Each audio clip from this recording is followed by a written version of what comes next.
Hello welcome students. BSc second year में आपका topic start हो गया था पिछली क्लास में, जिसका नाम था मोलस्का। और मोलस्का में हम पढ़ रहे थे उसके सामान्य लक्षण यानी जनरल कैरेक्टर्स।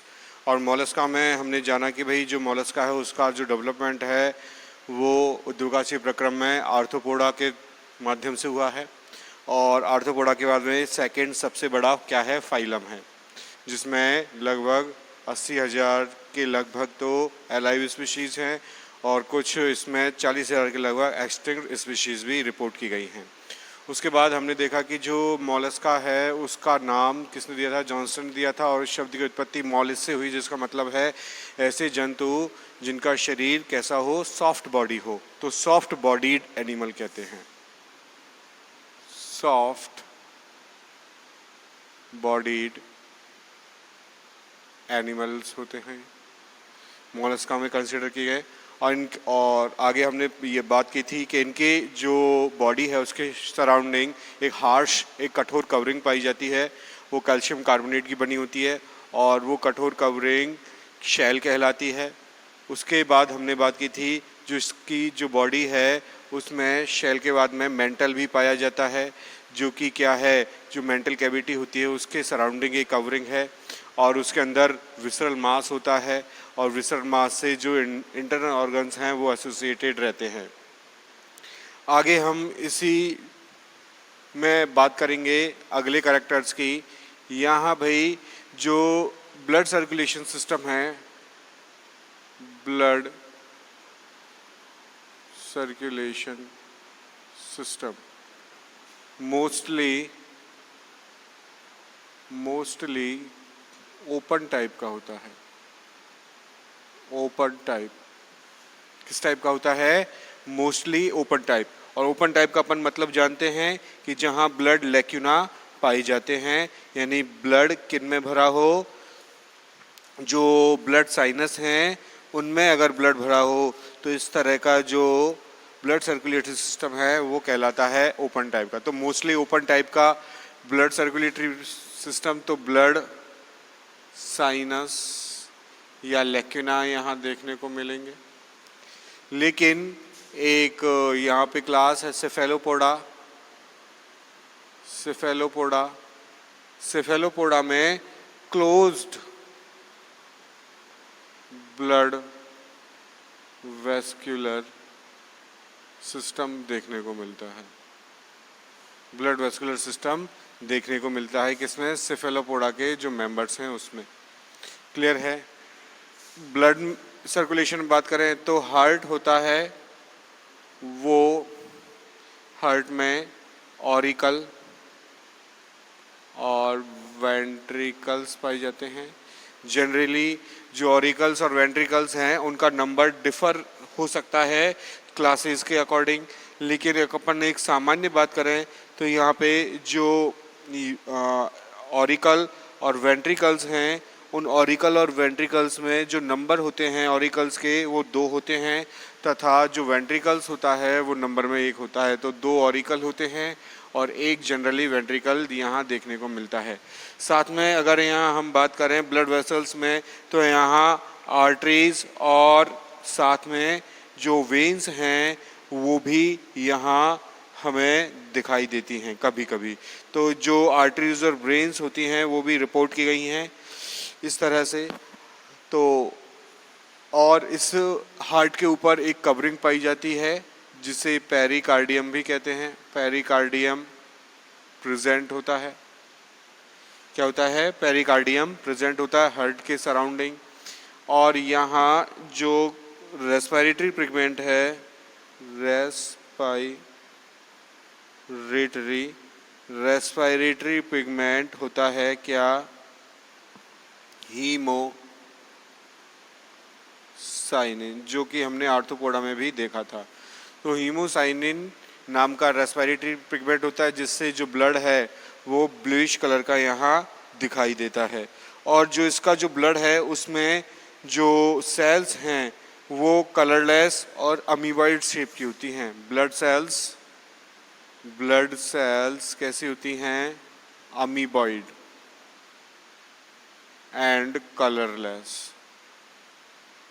कैसी होती हैं, अमीबॉइड और कलरलेस। तो इस तरह के जो ब्लड सर्कुलेटरी सिस्टम है वहाँ हमको ये चीज़ देखने को मिलती हैं। ओपन टाइप का होता है अधिकांशतया, यानी ब्लड साइनस यहाँ देखने को मिलेगा, लेकिन सेफेलोपोडा के जो मेंबर्स हैं वहाँ पे क्लोज्ड टाइप का देखने को मिलता है। हार्ट प्रेजेंट होता है जिसमें ऑरिकल वेंट्रिकल जैसे स्ट्रक्चर डेवलप होने लग जाती हैं, और जनरली ये जो ऑरिकल वेंट्रिकल हैं डिफ़र हो सकते हैं इन नंबर्स में, लेकिन एक एवरेज जो अपन नंबर की बात कर रहे हैं तो यहाँ 2 ऑरिकल और 1 वेंट्रिकल के साथ ही ये हार्ट पाया जाता है।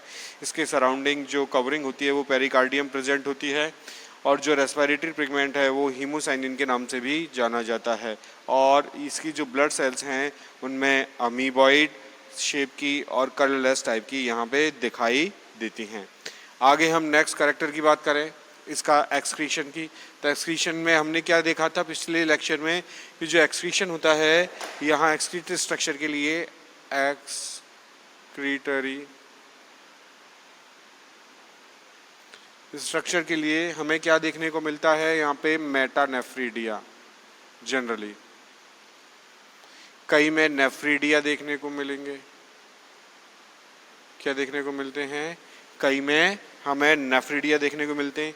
और जो ये मेटानेफ्रीडिया और ये स्ट्रक्चर हैं ये होती क्या हैं, ये जनरली सीलोमिक डक्ट ही होती हैं। क्या होती हैं, सीलोमिक डक्ट ही होती है। क्या होती है, सीलोमिक डक्ट। तो एक्सक्रीटरी स्ट्रक्चर के फॉर्म के लिए यहाँ पे मेटानेफ्रीडिया और नेफ्रीडिया जैसे स्ट्रक्चर हमें यहाँ दिखाई देती हैं। आगे बात करें जो इसकी बॉडी है वो मेनली किस में, फूट, मेंटल और विसरल मास में डिवाइड होती है। मेनली फूट, मेंटल और विसरल मास में। जो फूट कैसा होता है, मस्कुलर भी होता है, लेकिन हम बात करें कुछ मेंबर्स की, वहाँ क्या होगा, ये फूट को क्या करता है अपने अंदर खींच लेता है, और खींच लेता है तो जो खाली जगह होती है एक लेयर से ढक जाती है, कवरिंग से ढक जाती है, उसे ओपर्कुलम भी कहते हैं। तो ओपर्कुलम भी यहाँ जो फूट है उसके नीचे हमें देखने को मिलता है। तो जो बॉडी है वो फूट, मेंटल और विसरल ऑर्गन्स के फॉर्म में हमें यहाँ पे दिखाई देती है। आगे हम नेक्स्ट कैरेक्टर की बात करें यहाँ पे, तो नेक्स्ट कैरेक्टर में सबसे पहले हम बात करें यहाँ पे नर्वस सिस्टम की। तो नर्वस सिस्टम में क्या देखने को मिला, आर्थ्रोपोडा से डेवलपमेंट हुआ था, तो यहाँ नर्वस सिस्टम में पेयर्ड गैंग्लियन क्या देखने को मिलते हैं, पेयर्ड गैंग्लियन देखने को मिलते हैं, नर्व गैंग्लियन, साथ में ट्रांसवर्स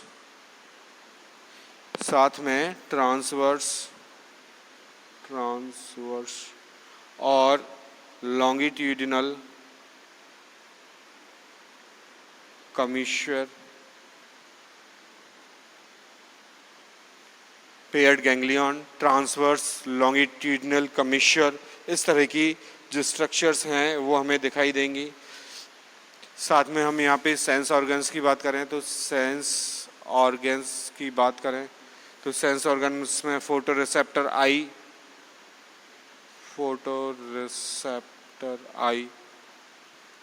क्या देखने को मिलती है, आई। उसके साथ यहाँ पे जो बैलेंस को बनाने वाली जो स्ट्रक्चर होती है, बैलेंस मेंटेनिंग का जो काम करती है, उसके लिए यहाँ पाई जाती है स्टेटोसिस्ट, जो कि इम्पोर्टेंट कैरेक्टर है मोलस्कन का। और साथ में जो वाटर बैलेंस है उसको भी मेंटेन करने के लिए यहाँ पे एक स्ट्रक्चर पाई जाती है जिसे ऑस्फ्रिडियम भी कहते हैं। तो इस तरह से जो सेंस ऑर्गन्स हैं वो सेंस ऑर्गन्स हमें यहाँ जो आइज़ हैं, आइज़ के साथ जो स्टेटोसिस्ट है जो बैलेंस बनाती हैं, और जो ऑस्फ्रिडियम है जो कि गस्टो रिसेप्टर, थिग्मो रिसेप्टर्स की तरह ये बिहेव करती हैं।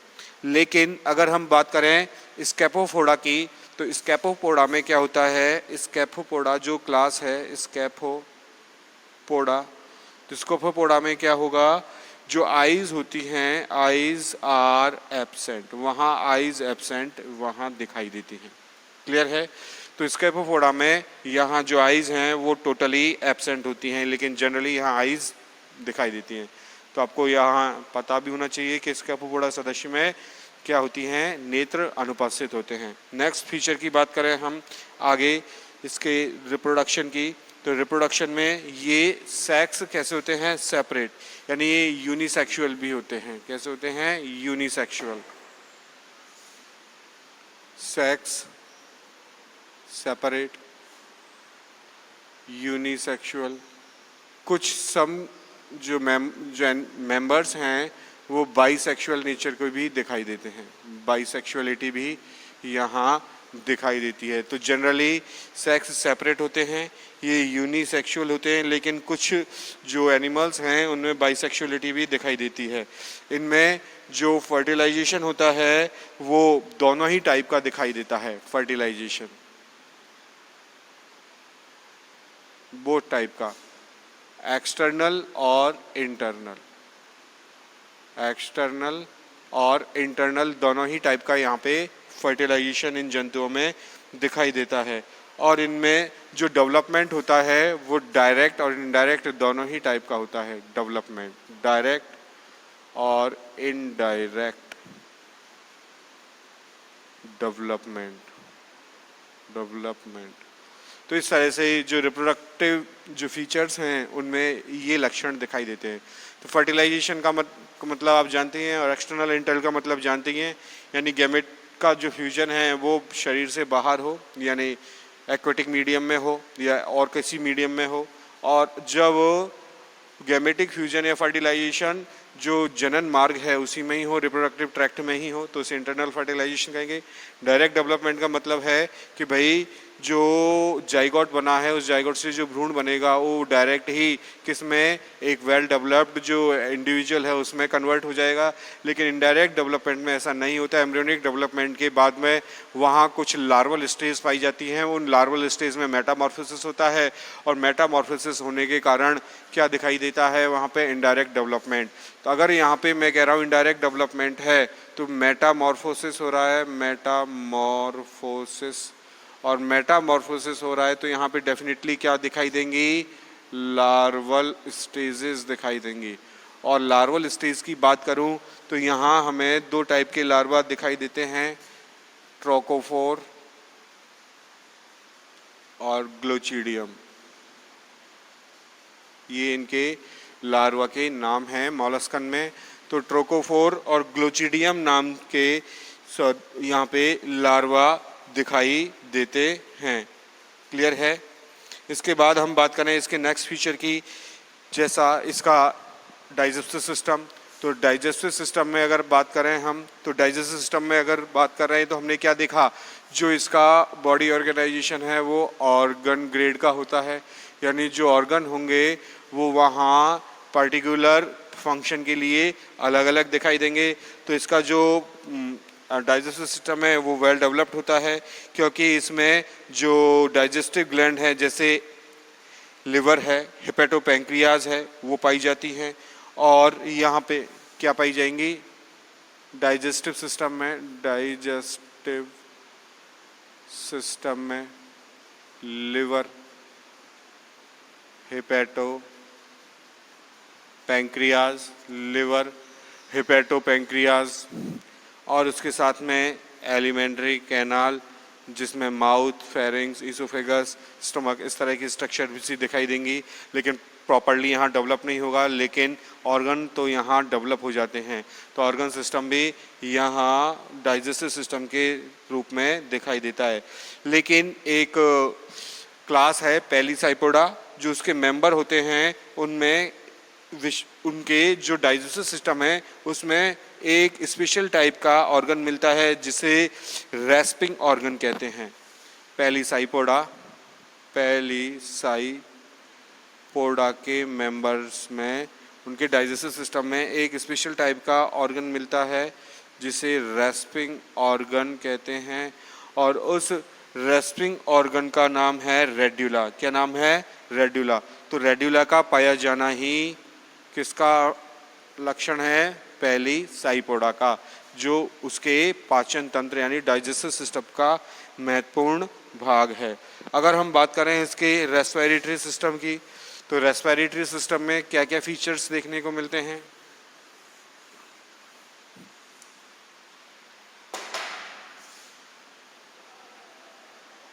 रेस्पिरेटरी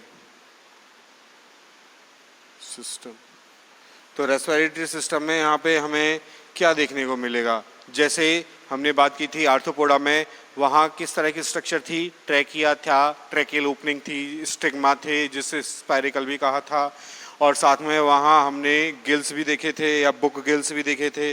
तो यहाँ पे जो रेस्पिरेटरी ऑर्गन्स हैं उसके लिए यहाँ पे गिल्स जैसे structure, gills, lungs like structure, और जो मेंटल है वो मेंटल भी यहाँ पे रेस्पिरेटरी स्ट्रक्चर के रूप में दिखाई देता है। अब जो मेंटल है वो मेंटल है क्या? एक ग्लैंडुलर कवरिंग है, ग्लैंडुलर कवरिंग है जो विसरल मास को कवर करके रखती है, विसरल मास को कवर करती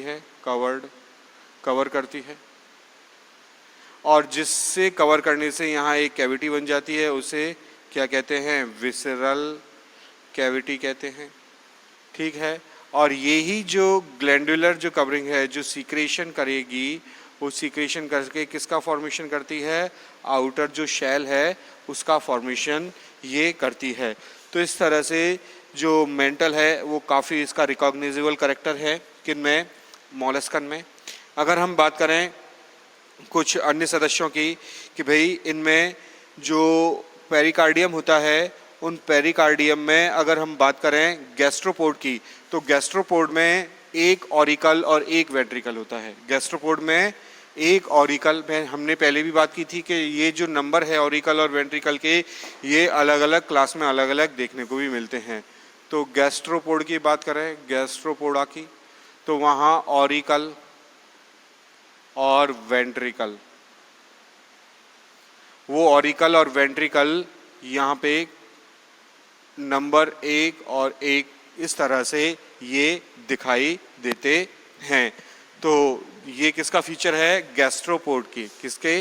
गैस्ट्रोपोड के।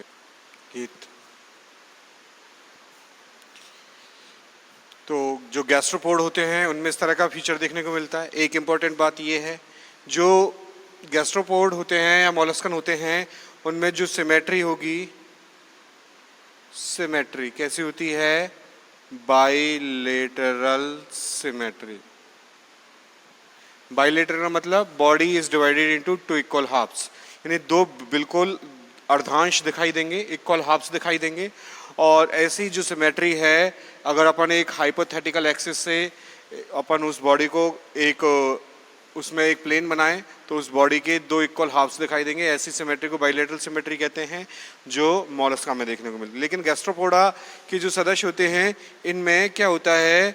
जो बाइलेटरल सिमेट्री होती है वो दिखाई नहीं देती। क्यों? इनकी बॉडी में क्या होता है? टॉर्जन हो जाता है। टॉर्जन जो ऐठन होती है, तो ऐठन होने की वजह से जो ऐठन का पाया जाना भी क्या है भाई? जो गैस्ट्रोपोड है उनका इम्पोर्टेंट कैरेक्टर्स है। अब जो इसके जो लार्वल फॉर्म होता है, लार्वल फॉर्म में तो लार्वल फॉर्म तो कैसा है? अनडेवलप्ड है, लेस डेवलप्ड है। तो लार्वल फॉर्म में तो बाइलेटरल सिमेट्री देखने को मिलेगी। लार्वल फॉर्म में बाइलेटरल सिमेट्री देखने को मिलेगी। लेकिन जो इनके जो एडल्ट होंगे, जब इनका मेटामॉर्फोसिस कंप्लीट हो जाएगा तो ये बाइलेटरल सिमेट्री क्या हो जाती है? डिस्टर्ब हो जाती है। और डिस्टर्ब होने के कारण ये एसिमेट्रिकल हो जाते हैं। तो जो एडल्ट्स होंगे वो एसिमेट्रिकल होते हैं, असममित होते हैं। क्यों? क्योंकि उनमें ऐठन पाई जाती है उनके शरीर में, और ऐठन पाई जाने के कारण जो गैस्ट्रोपोड होते हैं उनके जो वयस्क यानी एडल्ट जो लोग होंगे, उन एडल्ट में क्या होगा? बाइलेटरल सिमेट्री बन नहीं पाती, और बनने के नहीं होने के कारण यहाँ जो एडल्ट होते हैं वो असममित कहलाते हैं। अब जो ये टॉर्जन है, इस टॉर्जन आने या ऐठन आने से ऐसा परिवर्तन होता है जिससे जो विसरल ऑर्गन्स होते हैं और जो मेंटल होता है वो एक दूसरे से हटकर 180 डिग्री के डायरेक्शन में भी एक दूसरे के अपोजिट अरेंज हो जाते हैं।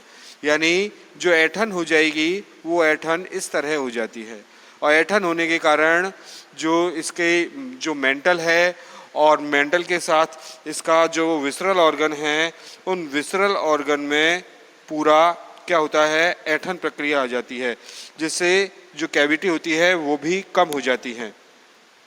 इसमें गैस्ट्रोपोड में ओपर्क्युलम भी पाया जाता है। क्या पाया जाता है? ओपर्क्युलम। क्लियर है। अगला अगर हम क्लास की बात करें इसके जनरल कैरेक्टर्स में, जैसे हम बात करें स्कैफोपोडा की, तो स्कैफो का मतलब होता है इनका जो बॉडी होगी वो बोट लाइक बॉडी होती है। कैसी बॉडी होती है? Boat like body. अगर हम ये तो गैस्ट्रोपोडा की बात की, अगर हम बात करें स्कैफोपोडा की, स्कैफोपोडा की, स्कैफो का मतलब होता है बोट, और बोट का मतलब होता है नौका। तो जो नौकाकार जो इसके पोड़ा होंगे यानी जो फीट लाइक स्ट्रक्चर होगी, उसमें क्या होगा, जो मेंटल है वो मेंटल कैसा हो जाता है? ट्यूब लाइक हो जाता है। तो ट्यूबुलर मेंटल दिखाई देता है, और ट्यूबुलर मेंटल दिखाई देगा इस तरह से। ये मेंटल है, इस तरह से ये मेंटल है ट्यूब लाइक, और इसके अंदर जो एनिमल है वो एनिमल यहाँ इसके अंदर इस तरह से प्रेजेंट होता है। और जिसके जो दोनों एंड हैं वो दोनों एंड कैसे होते हैं? ओपन होते हैं, खुले होते हैं। तो इस तरह से इनका जो बॉडी है, जो आउटर अपीयरेंस है वो बोट लाइक दिखाई देता है, इसलिए इस क्लास को अलग से नाम दिया गया स्कैफोपोडा। दूसरी हम बात करें यहाँ पे जो इनके जो फोटो रिसेप्टर हैं, तो आईज यहाँ देखने को नहीं मिलती, आईज यहाँ कंप्लीटली एब्सेंट होती है। और इसके जो फूट होते हैं वो कैसे होते हैं? कॉनिकल शेप होते हैं। फूट जो होगा, फूट कैसा होगा? Conical shape. और इन स्कैफोपोडा के जो मेंबर्स हैं, उन मेंबर्स में जो रेस्पायरेशन है, रेस्पायरेशन वो किसके थ्रू होता है? मेंटल के थ्रू। यानी मेंटल एक रेस्पिरेटरी सरफेस की तरह बिहेव करेगा, और उस सरफेस के कारण ही क्या होगा? गैसियस एक्सचेंज यहाँ देखने को मिलता है, गैसियस एक्सचेंज। तो अलग अलग जो क्लासेस के जो एनिमल्स हैं उनमें कुछ डिफरेंसेस देखने को मिलते हैं जनरल कैरेक्टर्स में, कि भाई स्कैफोपोडा में गिल्स और लंग्स जैसी स्ट्रक्चर यहाँ दिखाई नहीं देती, इसलिए जो मेंटल होता है वो मेंटल ही क्या करता है? रेस्पिरेटरी सरफेस के थ्रू गैसियस एक्सचेंज करने में सहायक होता है। अगर हम बात करें इसके सर्कुलेटरी सिस्टम की स्कैफोपोडा में, तो इसका जो सर्कुलेटरी सिस्टम होता है ये लेस डेवलप्ड होता है, यानी प्रॉपरली डेवलप नहीं होता, और इसमें ब्लड साइनस पाए जाते हैं, और ब्लड साइनस ही यहाँ पे एक तरह से हार्ट का काम करते हैं। तो यहाँ पे जो हार्ट हैं वो भी एब्सेंट होते हैं। तो आईज एब्सेंट हैं यहाँ पे, आईज एब्सेंट होने के कारण यहाँ पे हार्ट भी क्या होता है? एब्सेंट होता है, क्योंकि हार्ट में जो जो इसके ब्लड सर्कुलेटरी सिस्टम है उसमें ब्लड साइनस नहीं होते, और ब्लड साइनस हार्ट नहीं होता, और जो ब्लड साइनस है वो ही हार्ट की तरह काम करता है। इस तरह जो हार्ट है वो यहाँ प्रेजेंट नहीं होता। अगर हम बात करें इसके एक्सक्रीशन की, तो यहाँ पेयर्ड रीनल ऑर्गन पाए जाते हैं, और साथ में इसके साथ एक जो गोनेड्स हैं वो भी देखने को यहाँ मिलते हैं। तो इस तरह से जो स्कैफोपोडा के जो सदस्य हैं उनमें फीचर्स देखने को मिलते हैं, जैसे ट्यूबुलर बॉडी का पाया जाना। और ट्यूबुलर बॉडी किस वजह से होगी? क्योंकि जो मेंटल है वो मेंटल एक नली, एक ट्यूब की तरह वो अरेंज हो जाता है, जिसके दोनों एंड ओपन रहते हैं। उसके बाद हमने बात की थी जो इसकी आईज़ हैं वो फोटो रिसेप्टर हैं, वो यहाँ पाए नहीं जाते, और जो इसका फूट है वो कॉनिकल शेप का होता है। उसके बाद हमने बात की थी इसकी रेस्पायरेशन की, तो रेस्पायरेशन में गिल्स और जो लंग्स हैं वो प्रेजेंट नहीं होते, तो मेंटल ही यहाँ पे जो प्रवार है इसका मेंटल जो कवरिंग है, जिसको हमने क्या कहा था? ग्लैंडुलर जो कवरिंग है, जो शेल का सिक्रीशन भी कर रही थी, वही क्या काम करेगी? गैसों के लिए एक एक्सचेंज के लिए एक रेस्पिरेटरी सरफेस बनाएगी, जिससे गैसों का आदान प्रदान हो पाएगा। सर्कुलेटरी सिस्टम की बात करें तो यहाँ ब्लड साइनस ही पाए जाते हैं, वो कंप्लीट सर्कुलेशन को परफॉर्म करते हैं, यानी जो सर्कुलेटरी सिस्टम है वो डेवलप टाइप का नहीं होता, इसलिए यहाँ हार्ट भी दिखाई नहीं देता।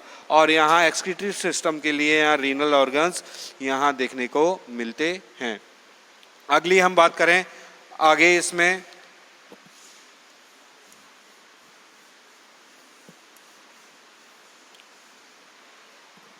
सेफेलोपोड्स में, जैसे सेफेलोपोडा, तो जो सेफेलोपोडा के जो मेंबर होते हैं वो क्या होता है, नाम ही है सेफेलिक। सेफेलिक का मतलब हेड वाला रीजन, ब्रेन वाला रीजन।